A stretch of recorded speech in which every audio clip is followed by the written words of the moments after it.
আজকে আমার শ্বশুর বাড়িতে অনেকদিন পর ভালো মন্দ খাবারের আয়োজন করা হবে। তাছাড়া সাথে কিন্তু আমার শাশুড়ি মায়ের পালিত মর্গ রান্না করবে, কারণ আজকে আমাদের বাড়িতে নতুন মেহমান আসবে। আর যেহেতু নতুন মেহমান আসবে তাই ভালো মন্দ তো কিছু আয়োজন করতেই হবে। এই তো আমার শ্বশুর আব্বা সকাল সকাল গরুর মাংস কিনে নিয়ে আসছে। এবার কিন্তু মা গরুর মাংসগুলো সুন্দর করে কেটে নিচ্ছে। মেহমানদের জন্য কিন্তু মুরগির মাংস রান্না করবে, আবার গরুর মাংস রান্না করবে, তাই তো এখানে সবকিছুর আয়োজন করা হচ্ছে। এই তো এখানে মাংসগুলো কেটে ভালোভাবে ধুয়ে নিয়েছি।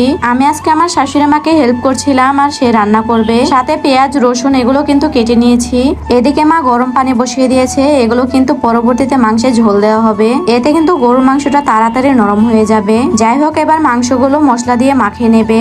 এখানে কিছু কাঁচা পেঁয়াজ আর রসুন দিয়ে দেবে। আর মাংসের রসুনের পরিমাণটা বেশি দিলে কিন্তু খেতে অনেক ভালো লাগে। এরপরে ফ্রিজে রেখেছিল আদা বাটা, রসুন বাটা, এগুলো কিন্তু পরিমাণ মতো দিয়ে দেবে। সাথে এখানে গুঁড়ো মশলাগুলো দিয়ে দেবে। তারপরে দিয়ে দেবে পরিমাণ মতো লবণ আর সরিষার তেল। সবকিছু কিন্তু একসাথে মিশিয়ে নেবে। আমার মা যেভাবে গরুর মাংস রান্না করে, সাথে কিন্তু আমার শাশুড়ি মাও একইভাবে রান্না করে, তাই কিন্তু দুইজনের হাতের মাংস রান্না আমার কাছে অনেক ভালো লাগে। এরপরে কড়াইতে এখানে কিছু পেঁয়াজ আর রসুন দিয়ে দিল। সাথে সয়াবিন তেল দিয়ে গরম মশলা কিন্তু ভালোভাবে ভেজে নেবে। মাংসগুলো মাখিয়ে ম্যারিনেট করে রেখে দিয়েছে। এরপরে মশলাগুলো ভালোভাবে ভাজা হয়ে গেলে মাংসগুলো দিয়ে দিল। এবার কিন্তু গরুর মাংসগুলো খুবই ভালোভাবে কষিয়ে রান্না করে নেবে। মাংস কষানোর জন্য এখানে ঢাকনাটা দিয়ে দিল।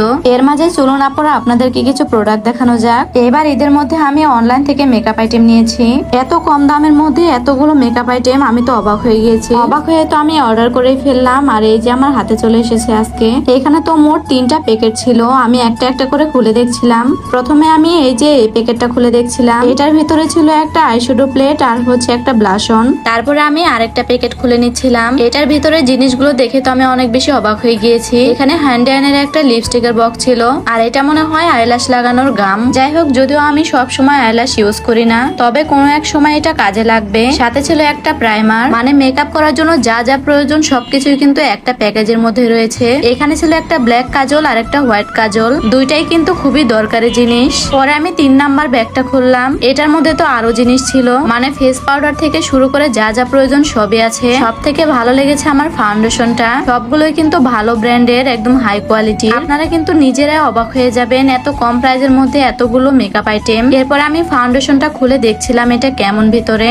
দেখে কিন্তু বোঝা যাচ্ছে কতটা হাই কোয়ালিটির। যাই হোক, এবার বলি মেকআপ আইটেম গুলো আমি কোন পেজ থেকে নিয়েছি। এগুলো নিয়েছি আমি নুসরাত ক্যানভাস পেজ থেকে। ক্যাপশনে আমি পেজটি মেনশন করে দেব, চাইলে আপনারাও কিন্তু অর্ডার করতে পারবেন। একটা প্যাকেজে কিন্তু আপনারা সব ধরনের আইটেম পেয়ে যাবেন। সাথে আইশ্যাডো প্লেটটাও কিন্তু ভিতরে অনেক বেশি সুন্দর। সবকিছুই কিন্তু একটা একটা করে আপনাদেরকে দেখালাম। সাথে লিপস্টিকের কালেকশন গুলো কিন্তু অনেক সুন্দর ছিল। সবগুলো কালারই কিন্তু অনেক অনেক সুন্দর ছিল। যাই হোক, মেকআপ গুলো হাতে পাওয়ার পর সবার আগে আমি আমার ননদকে সাজিয়ে দিচ্ছিলাম।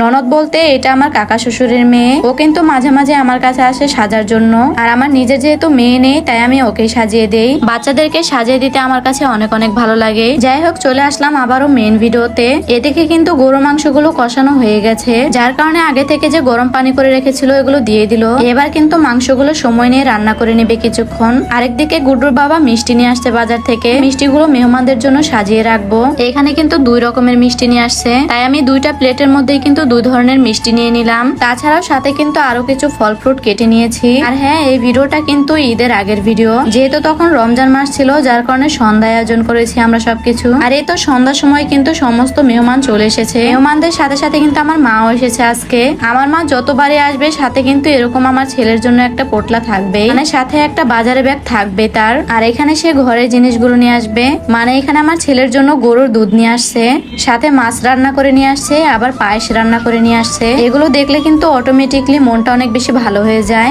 আর আমার মায়ের হাতের পায়েস কিন্তু খেতে অনেক বেশি মজার। যারা একবার খেয়েছে তারাই একমাত্র বলতে পারবে কতটা বেশি মজার হয় আমার মায়ের হাতের পায়েস। এদিকে কিন্তু রান্নাটাও শেষ হয়ে গেছে। এই যে গরুর মাংসের ফাইনাল লুক। সাথে এখানে পোলাও রান্না করেছে, বেগুন ভাজা হয়েছে, আর ডিম ভুনা করেছে। আর গরুর মাংসের কালারটা কিন্তু আজকে অনেক সুন্দর হয়েছে, দেখে কিন্তু যে কারোরই লোভ লাগবে। যাই হোক, এদিকে আমার ননদকে কাজ শেখাচ্ছিলাম। তাকে বলছিলাম আজকের খাবারগুলো তুমি বেড়ে দাও। আর এই সময় তার সাথে আমি অনেক বেশি মজা করছিলাম। ননদকে বলছিলাম তোমাকে কিছুদিন পর বিয়ে দিয়ে দেব, যার কারণে এখন থেকে তোমাকে কাজ শেখাচ্ছি।